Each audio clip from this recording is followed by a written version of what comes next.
Hi, hello. Welcome back to another weekly reading vlog. Last Monday I posted, instead of a normal reading vlog like this one will be, I did a singular book reading vlog, which I read in last week's, so that I could also do some secret TBR stuff in the background and not have to vlog that all for you. It was really fun and I really enjoyed having the break throughout the month of April and May. I'm gonna be basically every other week I'm gonna be doing a single book, and then the next week I'll be doing a regular vlog like this. So this one will be regular, and then next week again will be a single vlog. It's fun. I enjoy mixing it up. I really love weekly vlogging and talking to you guys about all the details, but I think when I do it back to back like I've been doing in the year of 2021, it kind of gets repetitive for me and I'm like, well, what else is there to talk about? And that's when I get bored with my own videos. So it was really fun to have something and switch it up and just kind of even feel a little bit different in my week. And it worked out great because last week with work, I was so jam-packed and so stressed and so busy that I don't think I would have been able to give you guys much of anything of interest. Anyways, this week I'm really hoping that things are gonna calm down a little bit because boy, last week was a lot. But I am already here to talk about the 3 books that I am currently reading that'll be going into this week. I'm hoping to finish all 3 of them this week and then possibly start some other ones as the week goes on. First off, my audiobook is The Bone Maker by Sarah Beth Durst. I'm loving this book. I'm just over 50%. I think I'm at like 55%. I think on the speed I'm listening to it at, I have like 3.5 hours left. I'm really loving this book. So we're following this band of 5 heroes, and 25 years ago they destroyed this evil enemy that was trying to take over the land, and 25 years later they're still kind of dealing with the repercussions. And then because of something that happens, they start to wonder if everything was actually taken care of at that time. They have all separated, and you actually start out the book with our main girl who we are following. Oh, what is her name? Her name's Kriya, but I'm not totally sure about that one. And she is trying to bring her dead husband back to life because in this world there are 3 types of magic and they are all related to bones. So there is Bone Maker, which is what she is, and that means that they can take bones from animals and they can make them animated into something that can work and function in society. There are bone wizards, who are people that can imbue spells almost into bones, and they can perform tasks for people. So the difference between those two is a bone maker would basically animate like a little thing to clean their walkway, whereas a bone wizard could put this spell into a bone and then whoever is holding that bone could move really fast or pick up things that are really heavy or something like that. And then the 3rd type of magic is the bone reader, and this is someone who can like throw bones and read the future and see what's going on, but they can't only see the future. They can also see what's happening in other locations during the present, and some bone readers can also see things that have happened in the past. It's a really cool magic system. I'm really excited that I'm following some older, like adults. It is a standalone fantasy and I love it. I've read one other standalone fantasy by Sarah Beth Durst and I also really enjoyed that book. And I think what's really pulling me into this world is the world building and the characters. The characters are just great and diverse and lovable, and the world building is so intricate. My only complaint at this time is that it feels like they've traveled across a lot of this world that we are looking at, but it really kind of feels like distance doesn't mean anything. Like they have been traveling back and forth between a few different cities where I'm at, and there's been no travel time mentioned, and the characters just like one chapter ends and they're at point A, and then the next chapter starts and they're at point B, and it's been a few weeks, but it doesn't feel like that to me because I don't know anything about that travel time. So it's a little bit odd, but I do understand it's a standalone fantasy. It's only got to be so long. Sarah Beth Durst was just trying to get to what she wanted, you know, the meat and potatoes of the story. I'm loving it. It's probably going to be a 4.5 or a 5-star, just depending on how the ending is handled and what actually is the ending, because right now a huge twist just happened and I'm not sure where the rest of the book is going to be going. Now for my physical books, this is really odd. Normally I'm only reading 2 books at a time, and I do regret my decision to pick up a 3rd one because boy, let me tell you, I'm loving all of the books that I'm reading, and it is really hard to decide which book to pick up when you want to read but you're loving everything. Last night I finished up Avatar, which is the book that I read for my last week's video, but I still had a lot of time in the evening, so I decided I wanted to read something else. I was going to be sprinting with my book club today, and I told them that I would start my book club book on the sprint, so I didn't want to start it last night, but I wanted to pick up something. So I picked up Don't Tell a Soul. Oh, did you see that? That hurt. That hurt really bad. Don't Tell a Soul. So I picked up Don't Tell a Soul, which is by, who's this by? Kirsten Miller. That's funny. This is Kirsten Miller and this is Kristen Ciarelli. Cicarelli, just both kind of K names. Anyways, Don't Tell a Soul is a Rebecca retelling about this young 17-year-old girl who is sent away from her mother who lives in Manhattan to live with her uncle in the countryside, because when you start out the book, you don't know why, but you know something went wrong back home. And she has taken it upon herself to start investigating the home that she's being sent to, because a lot of girls have died in this manner. And so she is living with her uncle, who has lost 2 wives already, and one of his stepdaughters is in an insane asylum. And there are all these stories from the creation of the house in like the 1890s until now of all these different girls having died in the house. And when our main character Brahm gets there, she starts to feel like she's being haunted by the house herself, and she starts to feel really uncomfortable, but she's also trying to unwrap what happened to all these girls who are called insane, because there's something that happened in her past that we know of. We don't know what it is, but we know from the beginning that something happened in her life where she was called insane and people didn't trust her, and she felt really isolated and alone because of that experience. And now she is trying to stick up for these other girls who have basically been told the same thing, and she's trying to find their truth and trying to tell the world their truth. It's a really good story. So I started this yesterday and I'm actually already on page 216. Yesterday I read 60 pages, so today I've read 150. And I do think, because this is actually a pretty small book and the margins and the word, like the margins are big, the words are big, I'm flying through it. It's a really easy read. It's really enjoyable, but I would say that like the language isn't too extraneous that it's hard to read, but some of the subject matter is a little bit older.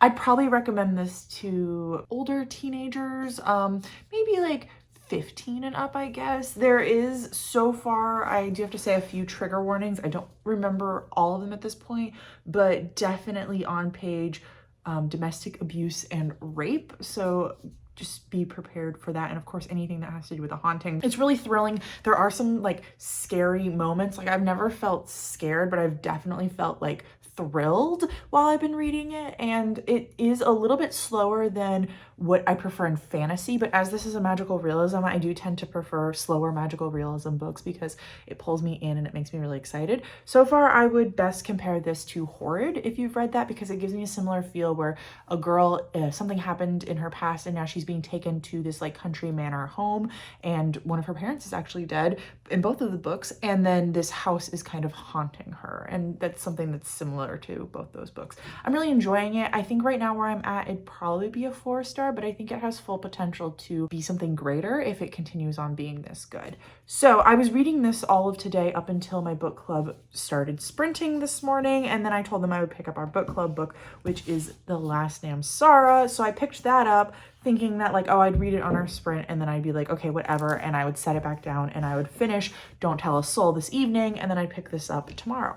But I picked this up and I'm loving it, and I think it might be a 5-star, and I don't want to set it down. And I'm like, oh my God, which one, what do I read right now? Because right now I'm in the mood to continue reading, and I'm probably going to push myself into trying to finish Don't Tell a Soul, since I think I could accomplish that. It's only 4 o'clock right now, and I have, what do I have? 160 pages left, so I just have to duplicate what I've already done today, right? The Last Namsara is about this girl. I don't know her exact title, but she's kind of like a princess in this realm. Her father is the king or the emperor. I don't remember his title either. And she is called the Iskari. Iskari.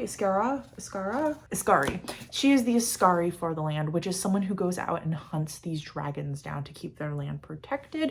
And I don't know much about this yet, I'm not gonna lie. So she has to hunt these dragons down, and she made a mistake in her past, and because of that mistake, she's forced into this arranged marriage. And so we are very shortly, I'm not far into this, I think I'm like 25, no, I'm past that, I'm like 35 pages into it. She is trying to make amends with her people and with her father for these mistakes that she's made, and she is also hunting down these dragons as part of her redemption. And she is in this horrible, isolating situation where she doesn't feel like she has anyone, and she's kind of stuck in this position of power, but not really power, because she's not in like a high position of power, but she's higher than everyone else around her, except for her father. Really enjoyable, but I think my absolute favorite part of this book is in between the chapters so far, and I can see that it's about to change, but in between all the chapters, there are these like gray pages. Can you see the difference between those?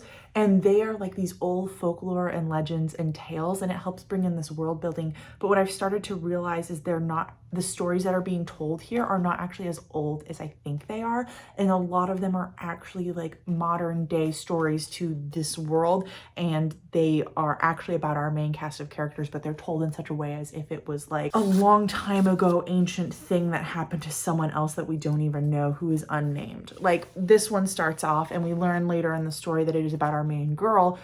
And this is only page 24, so I'm gonna read you just one sentence of it. It starts off with, once there was a girl who was drawn to wicked things like forbidden ancient stories. And oh, it just gives me chills and I'm enjoying it so much. And I picked up the audiobook because my library had the audiobook for this one. I own the physical copy, as you can tell, but I've been listening and reading at the same time, and the narrator is one of the best narrators I have ever experienced. She's doing such a good job. I actually looked up other books that she narrated because I was like, I would be interested in listening to other books that she has narrated, but none of them were fantasy, so I'm not going to be checking them out anytime soon. But I would keep my eye on her because it's perfect for this book. It's perfect for that whole entire idea of like storytelling. If you like that idea of like story within a story, this is a good one for you. Our main girl is very strong and very powerful and very cruel and very hardened and very arrogant. She reminds me kind of like a Viking princess, but I'm not totally sure about the culture or the world building totally in this book yet. I think it's really cool that there are a lot of dragons, and that's always exciting, but it's a desert fantasy. It takes place in a very desert setting, but I haven't had any of our characters described to us beyond our main girl has black hair and another character had freckles. So as I learn more, I'll let you all know, but I'm loving this. I'm loving this, and I'm loving The Bone Maker. So I'm just struggling right now with what the hell do I pick up? But I think for my own sanity, I'm gonna pick this up and I'm just gonna try to finish it. I think if I give myself a few hours, I just ate lunch even though it's 4 o'clock. So I think if I gave myself a few hours, just knocked this out, had dinner, went for a walk, came back, and then I could pick up the last Namsara again, that would be the most enjoyable day I could have.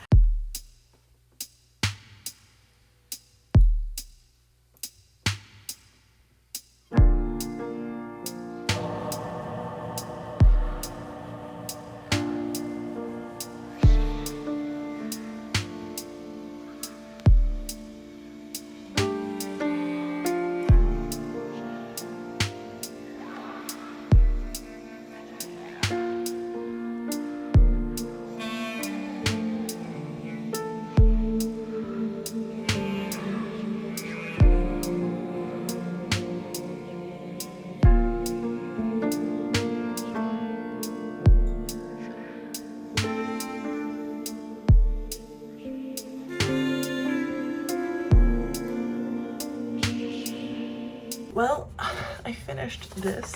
I'm gonna stick the dust jacket back on so that you have something to look at other than just the color blue. Don't tell a soul in 24 hours, in less than 24 hours. I can't believe how quickly I read this book. I was not planning on doing this. It was just so, I needed to know what was happening. I needed to know more, and I needed to keep reading to understand what was going on.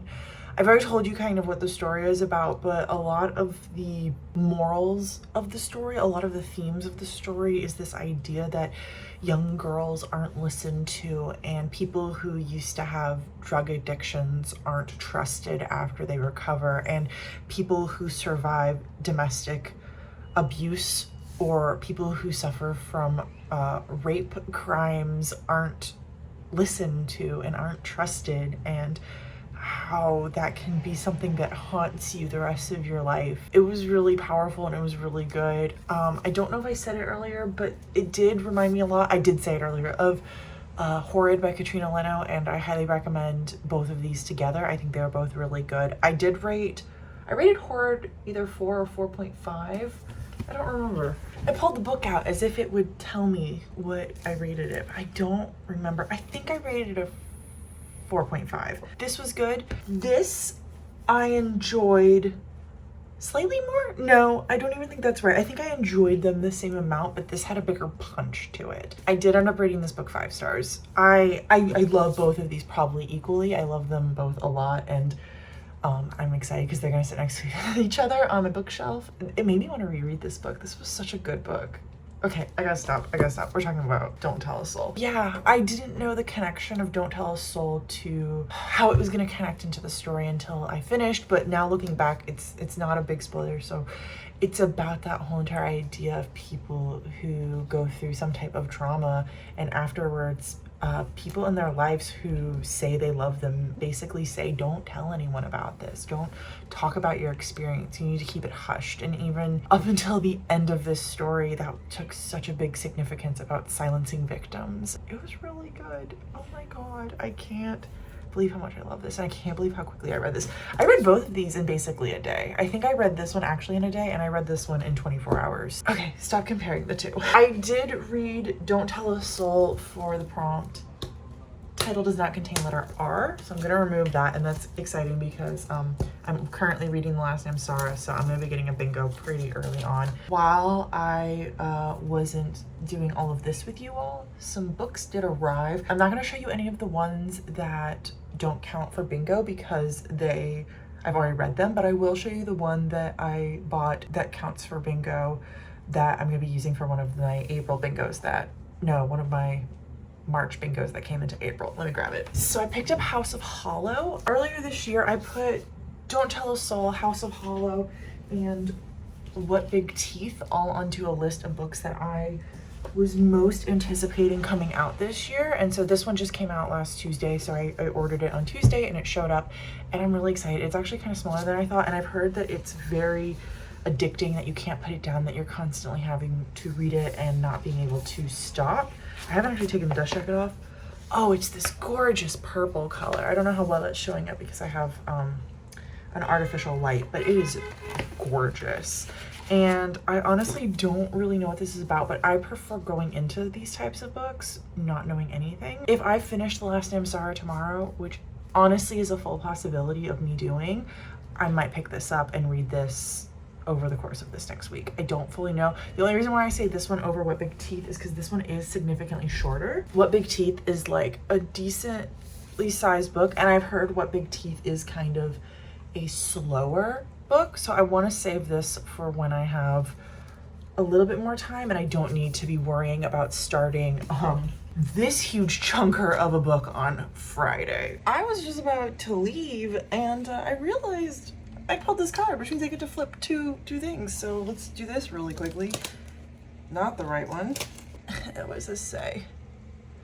Black cover, fun. Last month I read Six of Crows for that. What does that say?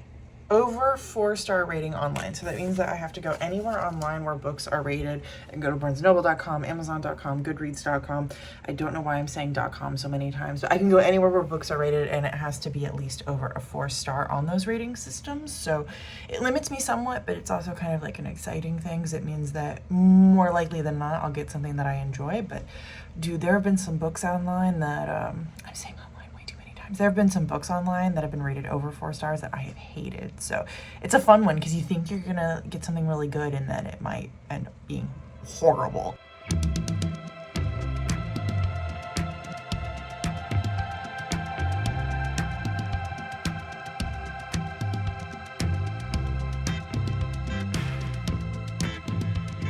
Hey, it is Monday and I'm home from work and I have some exciting news to update you all with. So there's gonna be some board updates. There's actually gonna be quite a few board updates because there's some things that need to change. But before we get to that, I finished Bone Maker this morning actually. I thought I was gonna finish it yesterday, but I dedicated some time to reading The Last Namsara instead of finishing it up. So I didn't get as far as I wanted, but I finished it today and it was 4-star. I really, really enjoyed it. I wrote a blurb on Goodreads all about it, but I absolutely loved the magic in this world. It was so fantastic, and I loved how complex yet like graspable it was. Like I could understand it very easily. It didn't take me a long time to figure out, but there were so many little parts to it that was just really great. I loved that it was a standalone fantasy adult novel. Like we need more of these, and I absolutely loved the characters. They were all so diverse and so well-rounded and deep, and I really believed each and every one of them and their motives, and I felt like I was taken for twists and turns, and it was just a really good book. Like I said, I rated it 4 out of 5 stars. I highly recommend. For whatever reason, Sarah Beth Durst has this theme, and I've only read 2 of her books so far, where I'm like loving it, but I can't put my finger on why I'm not like 5-star loving it. And I can't tell you right now why I didn't rate this book 5 stars. It had everything in it that I loved. There was nothing wrong with it at all, but I didn't rate it 5 stars. They just didn't give me 5-star vibes, and I'm not sure what that was about. But I hope to keep reading more Sarah Beth Durst in the future, and maybe I'll be able to like pin that down, because I definitely really enjoy her as an author. And I think the last book I read was either a 3.5 or like a 3.75, so both of them are kind of in that like high medium ground, so I'm definitely curious to pick up more. I read The Bone Maker for Friend Pick, so I get to remove that, which is the first thing I get to say. And then I get to flip this card, which is what we're gonna be doing now. Title contains letter D, cool. And then there's a few things, oh my goodness, I can't do this one-handed. There's a few things we need to fix on the board, because I have realized recently that there are some slots in my owned shelf. So if you don't know, if you haven't watched any TBR bingo, first off, you should. There's 4 of them already, and you should go watch all of them. But there are a few blue slots, which means that I own the book and I have to read a book that I own, that I don't own any books that fit those categories. So what I am going to do right now is I'm going to take them off the board and swap them with 2 new cards right here for you. But going forward, I actually yesterday ordered some new cards online so that I'm going to have more variation. So I'm hoping that between the 100 cards that I'm about to have, I won't have that problem, but I will be taking out the ones that don't fit my own shelf just for at least the next few months, until I have some like different owned books than what I currently have. Just so you all know, I will be like going over this in depth for either my May or June TBR bingo, just depending on when the cards get in, but I'm excited about that. So there are 2 cards that I need to change. The first one is title contains letter F. I have a book. I have that. What was the one I had to change? I know I need to change this one. What's the other one? Okay, so according to my notes, I thought I needed to change title is not I thought I needed to take away title contains letter F, but looking at my books this morning when I was going through them, I definitely passed a few that have the letter F, so I'm not going to change that right now. But I know for a fact that I do not own any books that do not have the letter E that aren't Rhythm of War. I own Rhythm of War, but I'm not ready to read it now because I'm rereading the entire series before I get to Rhythm of War. So even though I have read Words of Radiance and Oathbringer, like I'm not ready to read it this month, and nothing else fits. So I am going to be removing this card. Please remember where it came from, because I'm about to pull out a new card. I'm sticking it right here, not here, here. So here are my cards. I should probably remove the ones that already took place this month. Cool. And I'm gonna put this here. So here are my cards. I'm gonna do some shuffling. I'm really excited about these new prompts. I put some thought into it. I stole some prompts from some other people. I picked some things that weren't necessarily based off of letters and stuff, because while those ones are fun, I'm kind of tired of them being like the majority of my board. I think I just did too many of them. So I'm excited to be picking out something new. So here it is. I did some shuffling. I'll do one more, and oh, I'm gonna pick up that card I dropped. 4-word title.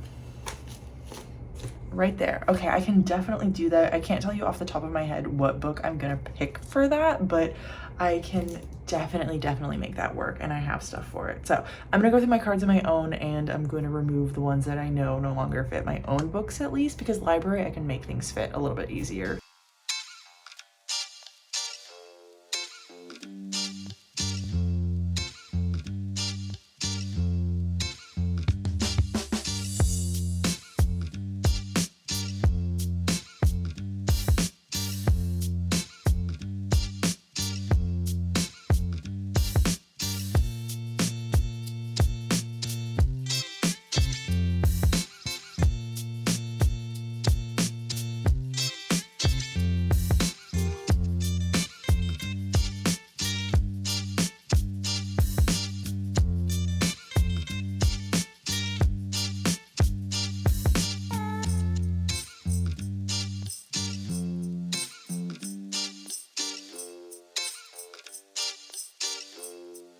It is Thursday. I'm not gonna lie, I've had a really rough 24 hours. Yesterday some stuff happened and it just wasn't a good mental health day. And then last night sleep was horrible, and today I've just been feeling really anxious and super like flatline emotionally all day, and I'm finally now starting to feel a little bit better. I kind of vented to someone and I had like a decent meal, and I've been resting and just trying to get out of that mindset. Yeah, I'm starting to feel a little bit better. I'm gonna talk to you guys briefly. Oh boy, actually this might be the end of this vlog. I just realized I'm not planning on vlogging tomorrow for this video, so this will be it.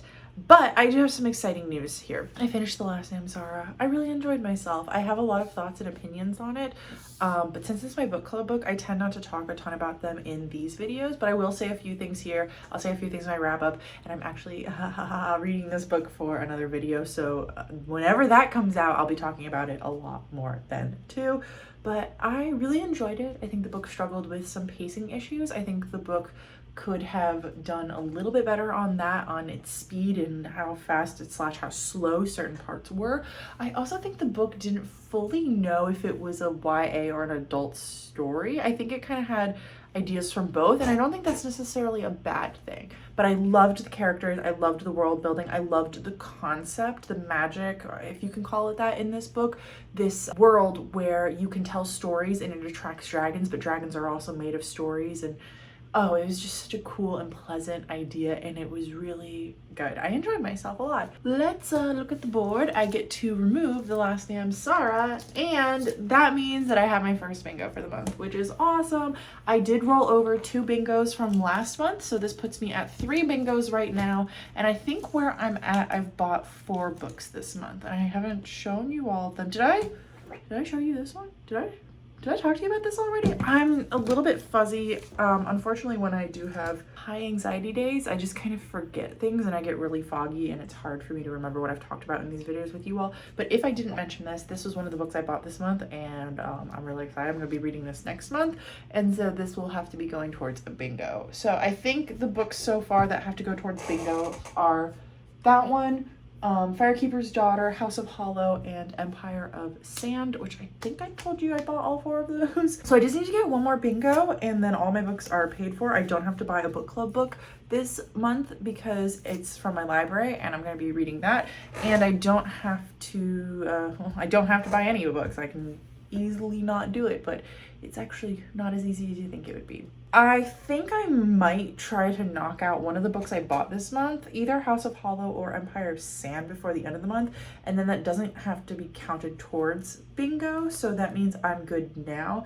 But I definitely think that I can knock out at least 1 more, if not 2 more bingos on my board, because next week's reading vlog is going to be me reading A Court of Mist and Fury. Yep, I will be continuing on with my ACOTAR reading challenge, which started last week, and this bad boy is heavy. I'm gonna be starting it tomorrow, which is why I can't vlog tomorrow for you all, but oh my god, it's heavy. I gotta set this down.